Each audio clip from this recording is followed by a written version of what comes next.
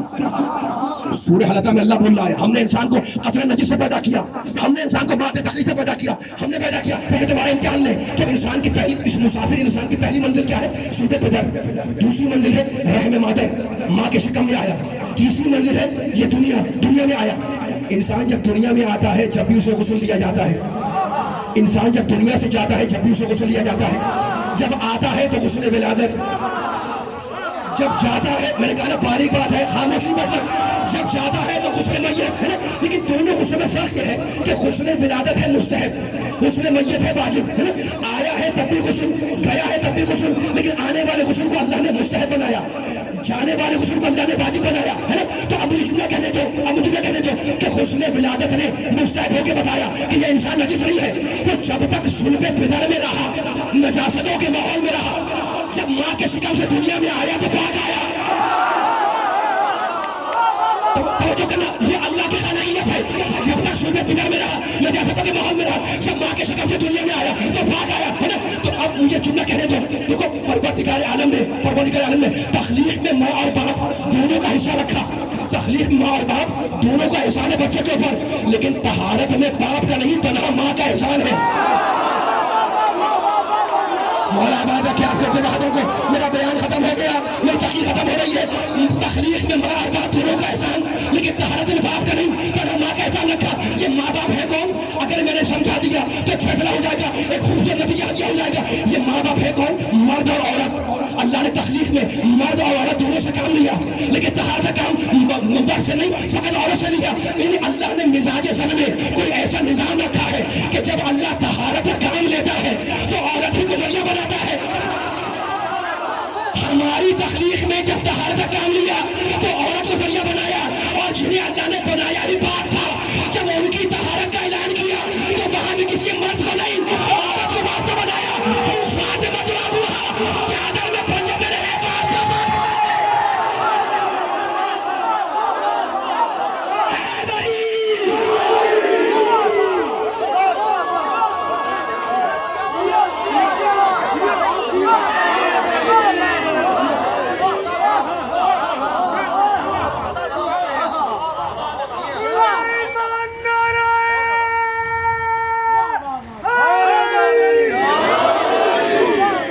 بلند سلوات مل کے محمد والے محمد پر.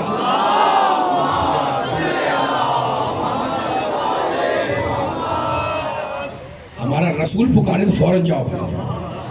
اے ایمان لانے والوں, استجیبوا للہ, آرڈر کر اللہ. اگر ایمان رکھتے ہو تو نبی کی آواز پہ چلے جاؤ, ہے نا. اللہ نے کہا تھا نبی کی آواز پہ چلے جاؤ, یہ قرآن کی آیت ہے نا. اب میں کیا کروں علی والوں کہ جو قرآن کہہ رہا ہے کہ نبی کی پکار پہ چلے جایا کرو, وہی قرآن کہہ رہا ہے کہ یاد کرو اس وقت کو کہ جب نبی پکار رہا تھا اور تم پلٹ کے دیکھنے کو تیار نہیں تھے.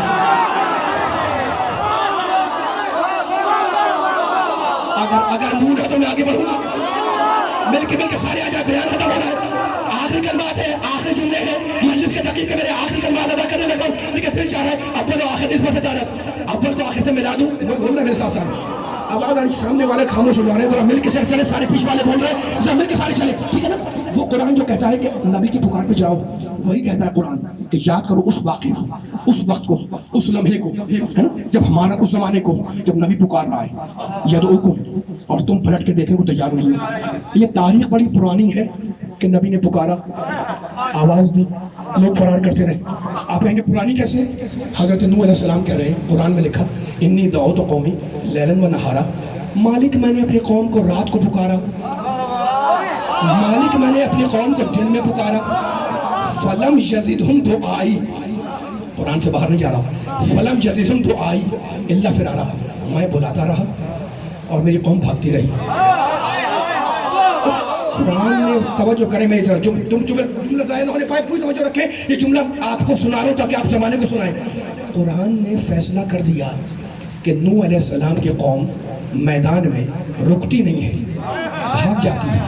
میں نہیں کہہ رہا ہوں، خود بول رہے ہیں وہ، فلم یزیدہم دعائی الا فرارا، میں بلاتا ہوں یہ فرار کرتے ہیں، ٹھیک ہے نا؟ اب اللہ نے کہہ دیا تو بس ماننا پڑے گا، اللہ کہہ رہا ہے کہ نوح کی قوم بھاگ جاتی ہے. لیکن اب سنیں سورہ جمعہ، کل جمعہ کے دن گزرا ہے نا، سورہ جمعہ میں اللہ کیا کہہ رہا ہے اس کو بھی سن لیں. اللہ کہتا ہے یا ایھا الذین ھادو، قل یا ایھا الذین ھادو، رسول کہہ دو ان یہودیوں سے، کیا کہہ دو؟ ان زعمتم انکم اولیاء للہ من دون الناس، اے یہودیوں، اللہ کا پیغام ہے نبی کو، اور نبی سنا رہا ہے ان کو یہودیوں کو، کہہ دو یہودیوں سے کہ اے یہودیوں، اگر تمہارا یہ دعویٰ ہے کہ تم اللہ کی ولی ہو، فتمنوا الموت، تو موت کی تمنا کر کے دکھلاؤ. آواز نہیں آ رہی مجھے، آواز نہیں آ رہی ہے. اتنا بڑا جملہ قرآن مجید کا، پوری طاقت میں لائے تاکہ میں مسائل پہ آ جاؤں، پوری طاقت کے علی والے بیٹھے ہوئے ہیں جس کے دل میں شمع ولایت روشن ہے، یہاں سے وہاں تک یہ جملہ طے نہ ہونے پائے، جو بچے ہیں، جو بڑے ہیں، جو گھر بیٹھے، جو کھڑے ہوئے ہیں. انسان تم انکم اولیاء، اگر تمہارا یہ زعم ہے، تمہارا گمان ہے، تمہارا یہ دعویٰ ہے، تمہارا یہ کلیم ہے کہ تم اللہ کے ولی ہو، تو کیا کرو دلیل میں؟ فتمنوا الموت، موت کی تمنا کرو، ان کنتم صادقین، اگر تم بولتے رہنا، آواز نہیں آ رہی مجھے ابھی بھی، جملہ ضائع ہوا تو مجھے افسوس ہوگا. اگر میرا ساتھ دینا نوجوانوں آخری عالمی تک، اگر تم سچے ہو تو موت کی تمنا کرو. کس میں سچے ہو؟ اگر اپنے دعوے میں. اور اس کے بعد اللہ خود کہتا ہے وَلَا يَتَمَنَّوْنَهُ أَبَدًا بِمَا قَدَّمَتْ أَيْدِيهِمْ، رسول ان سے کہہ تو دو کہ یہ موت کی تمنا کریں، لیکن ہم جانتے ہیں کہ یہ موت کی تمنا نہیں کریں گے، اس لیے کہ ان کا ماضی خراب ہے. جس کا ماضی خراب ہے وہ موت کی تمنا نہیں کرتا. ماشاءاللہ ماشاءاللہ ماشاءاللہ، خدا آپ کے ہاتھوں کو سلامت رکھے. آ جائے آخری جملہ، فقیر کا آخری جملہ، آخری بیان، آخری کلمات، آخری جملے، اور پوری طاقت سے پہنچ جائیں گے انشاءاللہ. میں مسائل پہ آ جاؤں گا. اللہ نے کہا ان سے کہتے ہو، لیکن ہم جانتے ہیں وَلَا يَتَمَنَّوْنَهُ، سورہ جمعہ ہے، ابدا بما قدمت ایدیہم، یہ ابد الآباد، یہ قیامت تک، یہ آخرت تک موت کی تمنا نہیں کریں گے، اس لیے کہ ان کا پاسٹ، ان کا ماضی، ان کا گزشتہ خراب ہے. واللہ علیم بالظالمین، اور اللہ ظالموں سے خوب واقف ہے. قل، پھر قرآن آگے بڑھا، قل ان الموت الذی، رسول کہو ان یہودیوں سے، ان الموت الذی تفرون منہ فانہ ملاقیکم، اے یہودیوں، جس موت سے تم بھاگ رہے ہو اس سے بچنے والے نہیں ہو. تم بھاگتے رہو، اس سے بڑا جملہ آنے والا ہے. میں آہستہ ہو گیا ہوں، اب یہاں سے میں آخر تک آہستہ نہیں ہونا ہے. اگر قرآن کا جملہ دل میں اتر جائے تو خود بھی سنو، زمانے کو سناؤ، لیکن پوری طاقت کے ساتھ کہ لگے علی والے بیٹھے ہوئے. رسول کہہ دو کہ جس موت سے تم بھاگ رہے ہو اس سے بچنے والے نہیں ہو، تم بھاگتے رہو، موت تمہارے پیچھے پیچھے آتی رہے گی. تو اللہ نے فیصلہ کر دیا کہ یہودی میدان سے بھاگتے ہیں، کہ اللہ نے فیصلہ کر دیا کہ یہودی میدان میں ٹھکتا نہیں ہے. کافروں کی دو قسم ہے، ایک تو بالکل مشرک ہے اور دوسرا ہے اہل کتاب. عیسائی اہل کتاب ہے، یہودی اہل کتاب ہے نا. خیبر کی جنگ اگر عام مشرکوں سے ہوتی تو ہمیں صبر آ جاتا. ماشاءاللہ ماشاءاللہ، مولا آباد رکھے، سلامت رہیے، آباد رکھے. دھرم پورے والوں میں آخری دن کہہ رہا ہوں، خیبر کی جنگ اگر عام مشرکوں سے ہوتی تو ہمیں صبر آ جاتا. کیوں صبر آتا؟ اس سے کہ امکان ہے کہ شاید میدان میں ٹھیک جائے، عام مشرک ہے نا. لیکن آپ کو معلوم ہے کہ خیبر کی جنگ عام مشرکوں سے نہیں ہے، بھاگنے والے یہودیوں سے ہے. اب قرآن کہے کہ یہ بھاگنے والے، تاریخ کہے کہ وہ بھاگنے والے، مجھے نہیں معلوم والی والے. تاریخ کہے کہ یہ بھاگنے والے، قرآن کہے کہ وہ بھاگنے والے. تو اللہ نے یہ کیوں کہا کہ رسول یہودیوں سے کہو کہ یہ موت کی تمنا کرے؟ اس لیے ان کا دعویٰ یہ تھا، توجہ، ان کا دعویٰ یہ تھا کہ ہم اللہ کے ولی ہیں. تو ان سے کہہ دو کہ اگر اللہ کے ولی ہو تو میدان میں ٹھکے دکھلاؤ، لیکن یہ ٹکیں گے نہیں، یہ تو بھاگ جائیں گے. تو فیصلہ ہو گیا کہ جو یہودی میدان سے بھاگے، جب وہ اللہ کا ولی نہیں بنتا تو جو یہودیوں کو دیکھ کے بھاگے،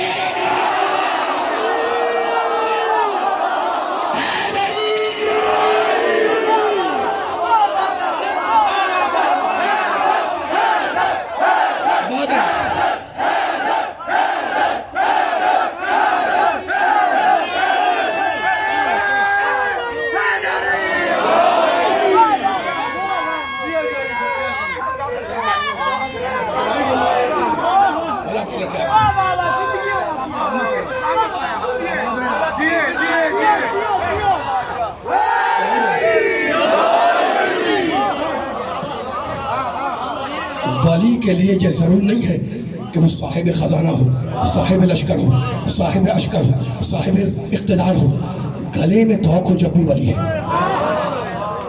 ہاتھوں میں ہتھکڑیاں ہوں جب بھی ولی ہے، پیروں میں بیڑیاں ہوں جب بھی ولی ہے۔ یکم سفر کو آل محمد کو شام کے مرکزی بازار میں لایا گیا، قافلہ اس شان سے آیا کہ آگے آگے نیزے پر عباس کا سر تھا۔ خدا آپ کی آوازوں کو سلامت رکھے، اور جس کے ہاتھ میں وہ نیزہ تھا وہ پکار پکار کے کہہ رہا تھا کہ یہ ابن ابو تراب کے علم بردار کا سر ہے۔ عباس کے پیچھے پا پیادہ، پا برہنہ، ناکے پر نہیں، پیدل سید سجاد چل رہے تھے، ان کے پیچھے بیویوں کے ناکے تھے۔ قافلہ بازار میں آیا، پیغمبر کے ایک صحابی تھے، یہ کچھ علم کی بھی مجلس ہے، حسین کی اور ایصال ثواب کی مجلس ہے، ایک مرحوم کی۔ پیغمبر کے ایک صحابی تھے حضرت سہل ابن سعید، انہوں نے اس سر کو پہچانا۔ کس کے سر کو؟ حسین کے سر کو۔ عباس کا سر تو آگے جا چکا تھا، نیزے پر تھا نا۔ آئے اس ناکے کے پاس جہاں وہ سر تھا، اس ناکے پر ایک بی بی بیٹھی ہوئی تھی، کہنے لگے سر تو حسین کا ہے، سر تو میرے مولا حسین کا ہے، لیکن بی بی آپ کون ہیں؟ ایک مطلب بالوں کے اندر سے بی بی نے کہا کہ لیکن تو کون ہے؟ کہا میں رسول کا صحابی ہوں۔ تو لوگ کے کہنے لگی میرے نانا کے صحابی، تو نے دیکھا کہ میرے نانا کی اولاد کے ساتھ امت نے کیا کیا؟ کہا بی بی کیا آپ علی کی بیٹی ہے؟ کہا میرے نانا کے صحابی، تو نے مجھے صحیح پہچانا۔ کہا بی بی میں بوڑھا ہوں، آپ کی کوئی خدمت نہیں کر سکتا، لیکن کوئی چھوٹی خدمت بتا دے۔ کہا میرے نانا کے صحابی اتنا کر دے کہ یہ حسین کے سر کو لے کے آگے چلے جائیں تاکہ مجمع ساتھ میں آگے بڑھ جائے۔ بڑی خدمات ہیں صحابہ کرام کی۔ واقع کربلا میں سہل کی جیب میں 400 دینار تھے، نیزہ بردار کے ہاتھ پہ رکھے اور کہا کہ سر حسین کو لے کر آگے چلے جاؤ۔ رونے والوں تم رو رہے ہو، اب ذرا ترتیب سننا، ترتیب تھوڑی بدل گئی۔ آگے عباس کا سر، اس کے پیچھے حسین کا سر، اس کے پیچھے پیدل پاپیادہ سید سجاد، ان کے پیچھے بیبیاں ناکوں پر۔ یہ جو مشہور ہے نا باب الساعات، آپ سنتے ہیں، اس دن تک اس جگہ کا نام باب الساعات نہیں تھا، وہ دمشق کا مرکزی بازار تھا۔ ساعات کہتے ہیں کئی گھنٹوں کو، کیونکہ آل محمد کا لٹا ہوا قافلہ کئی گھنٹوں اس دھوپ میں کھڑا رہا، اس لیے اس جگہ کا نام بنا باب الساعات۔ قافلے کو دربار میں لایا گیا۔ زہر ابن قیس نے تشت دلہ میں حسین کا سر رکھا اور سر رکھ کے یزید کو پیش کیا۔ یزید نے سر حسین کو غور سے دیکھا۔ سنو گے جملہ، میرے مولا کے سر کے بال سفید تھے، داڑھی کے بال سفید تھے۔ یزید نے حسین کے سر کو غور سے دیکھا اور کہنے لگا حسین بہت جلد بوڑھے ہو گئے۔ عجیب جملہ ہے نا، حسین بہت جلد بوڑھے ہو گئے۔ زہر ابن قیس نے کہا، زہر ابن قیس نے جواب دیا، امیر عاشور کے دن حسین کے سارے بال کالے تھے، لیکن جب یا علی کہہ کر علی اکبر کا لاشا اٹھایا تو سارے بال سفید ہو گئے۔ سر کو دیکھنے کے بعد بیویوں پہ نگاہ ڈالی اور کہنے لگا من ہاذہی من ہاذہی من ہاذہی، یہ عورت کون ہے؟ یہ عورت کون ہے؟ یہ عورت کون ہے؟ یہ عورت کون ہے؟ زہر ابن قیس نے ایک ایک کا نام بتایا، یہ فلاں بی بی ہے، یہ فلاں بی بی ہے، یہ فلاں بی بی ہے۔ اب یزید نے نگاہ کی سید سجاد پر، کہنے لگا من ہاذا، یہ کون ہے؟ کہا یہ علی ہے۔ کہا کس کا بیٹا؟ کہا حسین کا۔ بس آخر جملے، کہا تم نے تو کہا تھا حسین کا بیٹا علی قتل ہو گیا۔ سجاد بولے وہ میرا بھائی تھا، اس کا نام بھی علی تھا۔ ایک مرتبہ یزید کہنے لگا ابن مرجانہ نے، یہ ابن زیاد کا نام ہے، ابن مرجانہ نے اچھا نہیں کیا جو حسین کو قتل کر دیا۔ سجاد بولے خدا میرے باپ کے قاتل پہ لعنت کرے، یہ ہے دبدبہ امامت کا، یہ ہے ولایت کبریٰ، خدا میرے باپ کے قاتل پہ لعنت کرے۔ کہا میرے سامنے تمہاری یہ ہمت، میں تمہیں قتل کرا دوں گا۔ سجاد پھر بولے خدا میرے باپ کے قاتل پہ لعنت کرے۔ یزید کو غصہ آیا، جلدات کو حکم دیا کہ سجاد کو قتل کر دو۔ انہوں والوں جیسے ہی جلدات تلوار لے کر آگے بڑھا، ان بیویوں میں سے ایک بیوی آگے نکلی، سجاد کا ہاتھ پکڑ کے پیچھے کھینچا اور خود سامنے آ گئی اور کہنے لگی کہ یزید تیری مجال کہ تو میرے ہوتے ہوئے میرے بیٹے کو قتل کر دے۔ یزید گھبرا گیا، کہنے لگا من هذه المتکبرہ، یہ مغرور عورت کون ہے؟ مقتل کی جملے رونے والے، یہ مغرور عورت کون ہے؟ کہاں تو زہر بن قیس کہہ رہا تھا کہ یہ فلاں بی بی ہے، یہ فلاں بی بی ہے، یہ فلاں بی بی ہے، جیسے کہا نا کہ یہ مغرور عورت کون ہے، زہر بن قیس کانپنے لگا کہ امیر آہستہ بول، یہ علی کی بڑی بیٹی زینب ہے۔ اب بی بی کا جلال دیکھے، کہنے کہ آمن العادل جب نہ لگا، میری بی بی بول رہی ہے دربار میں، آئے آزاد کر دے رسول کی اولاد، خدا آپ کے آنسوؤں کو رومال سجدہ میں لگا دے، آئے آزاد کر دے رسول کی اولاد۔ کیا یہ عدل ہے کہ تیری کنیزیں تو بیٹھی رہے دربار میں اور نبی زادیاں دربار میں کھڑی رہے؟ حسبنا اللہ و نعم الوکیل، نعم المولا و نعم النصیر۔ تیری عورتیں، تیری کنیزیں، تیری بیٹیاں، تیری بیٹیاں تو پردے میں بیٹھی رہے اور رسول کی بیٹیاں دربار میں کھڑی رہے۔ حسبنا اللہ کہہ کر میری شہزادی بیٹھ گئی اور اب جو بیوی بیٹھی تو دربار میں رونے کا غور مچا۔ ایک دوسرے سے کہہ رہا تھا کہ تم نے علی کا لہجہ سن لیا، سنو سنو، ارے یہ علی کی بیٹی بول رہی تھی، اور یہ فاطمہ کی بیٹی بول رہی تھی، ارے یہ محمد کی نواسی بول رہی تھی، ارے یہ حسین کی بہن بول رہی تھی۔ رونے والے دربار میں رونے کا غور مچا۔ یزید گھبرا گیا، آخر جملہ یزید نے گھبرا کے سر میں جھکایا۔ ابھی یزید سر جھکائے کچھ سوچ رہا تھا کہ اتنے میں حرم سرا کا پڑ رہا تھا اور یزید کی عورت ننگے پاؤں ننگے سر دربار میں آ گئی۔ یزید نے اپنی آبا اٹھائی، اپنی عورت کے سر میں ڈالی اور کہنے لگا کہ تو دربار میں آ گئی، تو بلوائے میں آ گئی، تو دربار میں آ گئی۔ کہنے لگی میں کیا کروں، میں تو حجرے میں بیٹھی تھی کہ فاطمہ زہرا کی آواز آئی، تو حجرے میں بیٹھی ہے اور میری بیٹی دربار میں خطبہ دے رہی ہے۔